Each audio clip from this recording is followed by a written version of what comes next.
So let's dig deeper into the stories that are dominating the media, whether that be the traditional print, press, online or social media. So let's start with the Times.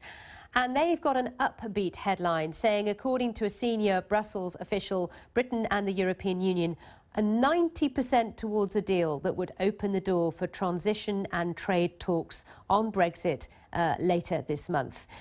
Meanwhile, Politico takes a more guarded approach with remarks from one EU 27 negotiator saying they're hopeful of a deal, but warned he did not know if the officials working on behalf of the UK government had the political cover they needed in Westminster and Belfast. Which brings us neatly onto the Irish Times and its take on where we are, which says the Irish government seeks a firm guarantee from the UK there will be no return to a hard border with Northern Ireland, whether Britain exits the EU with or without a deal. Now on to other stories. Japan Times, of course, is focusing on North Korea and comments made by US National Security Advisor H.R. McMaster, who said the odds of war breaking out with Pyongyang are moving closer to reality with each day, and the world is in a race to solve the problem. The Guardian is carrying a warning from the Bank of International Settlements, who's saying the situation in the global economy is similar to the period before the 2008 crash, when investors seeking higher returns borrowed heavily to invest in risky assets. Finally, The Independent Online features a survey made by the charity Oxfam, which revealed sentimental Brits prefer to receive a Christmas card rather than a text or an email during the festive season.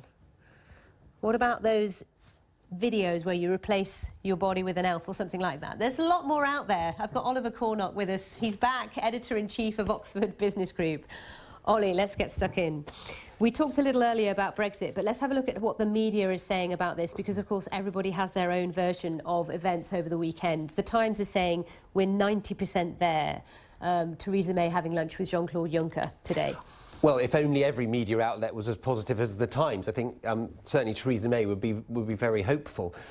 The mood music does seem to be shifting more positively from Brussels as well. I think we heard from your correspondent earlier from Brussels that there does seem to be movement, and that will be very welcome to Theresa May, who's in a very tight position. As I said earlier, though, anybody that thought this negotiation was going to be a walk in the woods has been sadly disappointed. I mean, in terms of, you know, where we're at with the timeline, the Brexit timeline, as it were, I mean, the clock is ticking and it's getting louder and louder because the progress has been pretty minimal to this point, and it's kind of in everybody's interest, isn't it, both in the British government and Brussels, to see some sort of movement, some progress as we go into this summit. Of course it is, because we must get on to these trade discussions. You know, the trade is all important here. So we do have to get through, you know, Ireland, the divorce bill, the jurisdiction of the European Court as well. That's another thing we've hardly touched upon. Indeed. And that's going to have huge implications, both at the human rights level, but also for business as well.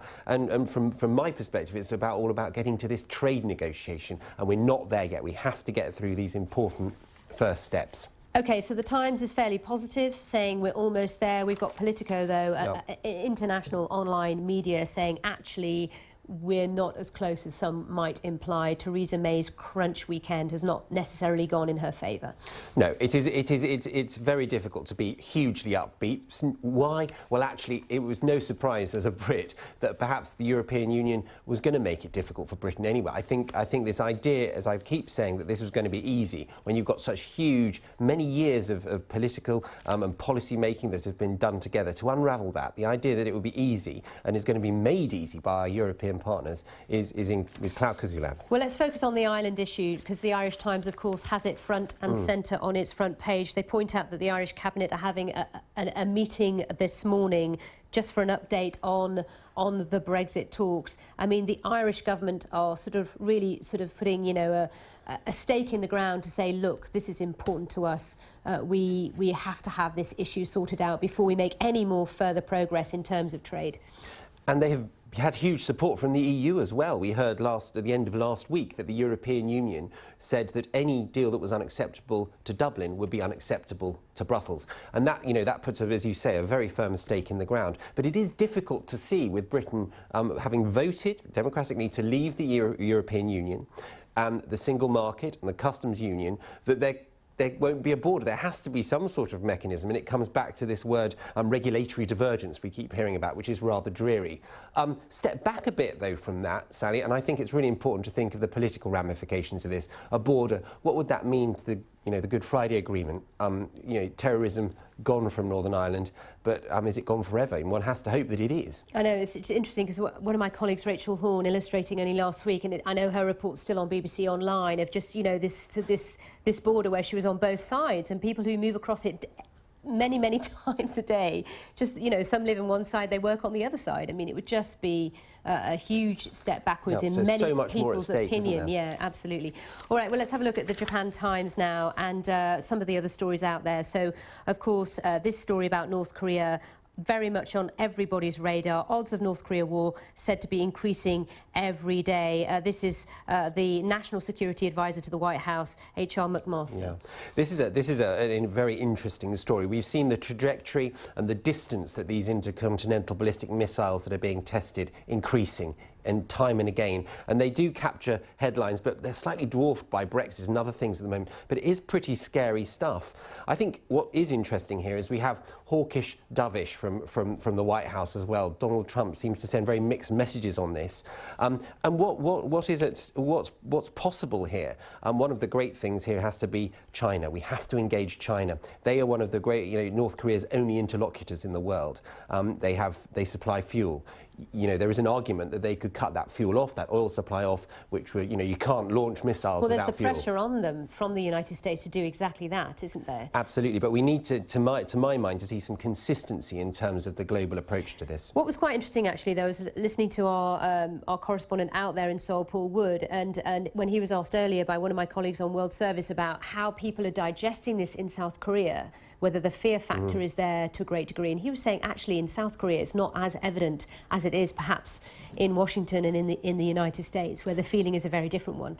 Well, I think South Korea has lived under this shadow on its border for many years. They're rather more used to it.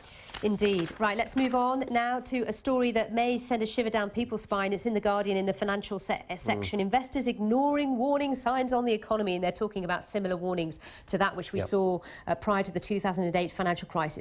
Is it similar? It's difficult to ignore it, Sally, isn't it? We've seen huge levels of consumer debt in our own country, which we've seen not really grabbing headlines. We've seen a period of low interest rates, unusually low interest rates, bolstered by quantitative easing around the world, a very unusual status quo for the economy. And suddenly, actually, huge debts have built up. People have got used to very low risk. It's not surprising this has happened. Are we not that much more savvy and wiser and once bitten, twice shy when it comes to 2008, though? And of course, we've got regulatory authorities all over the world stress testing the banks, making sure they have the capital to withstand any kind of financial crisis, etc., etc. So therefore, it wouldn't be the same? I think it's interesting. The Bank of International Settlement is also known as the Central Bankers Bank. They warned in 2008 about the crash, and guess what happened? So I think it's time to sit up and listen here. And this is all happening as well, of course, this warning coming out today when Greece is expected to get the approval of the next tranche of its bailout money. I mean, countries like Greece are still on the receiving end of aid because of the fallout. But there are some real mismatches. There's huge valuations, frothy markets, asset bubbles building. There are some warning signs, Sally. Right, let's have a look now at this final story in the Independent. British people prefer a real Christmas card to a text message, finds a study. I must admit, I prefer a real Christmas card. But it's a very big job to do them, and it's quite expensive to send them. Quite expensive to send them now as well. And it's a very traditional thing to do, isn't it? Sit there and write your Christmas cards out. If you've got the time. If you've got the time, absolutely. What's your preference? A card every time. Definitely a card. I like these videos I'm getting from people on social media where they've kind of put their faces on. I like the cards because you don't have to decorate the house as much. You can use those as your decorations. Now, I've asked you to think of a word of the year. Now, is that too tough for you? I mean, his face when I asked him for a word of the year, he grimaced. My word of the year is sandbox, regulatory sandbox. A bit dreary, but it sounds dreary. It's not a sandpit that your children would play in. It's a space where people can test their apps in an almost a hermetically sealed environment to see how they work. And that can be a regulatory framework, an IT framework, but it's called a sandbox. paradox. It's something I'd never heard, and as editor have had to get used to. That's my word of the year. Very interesting. OK, thank you very much indeed, Oliver Cornock, who's been with us from Oxford Business Group.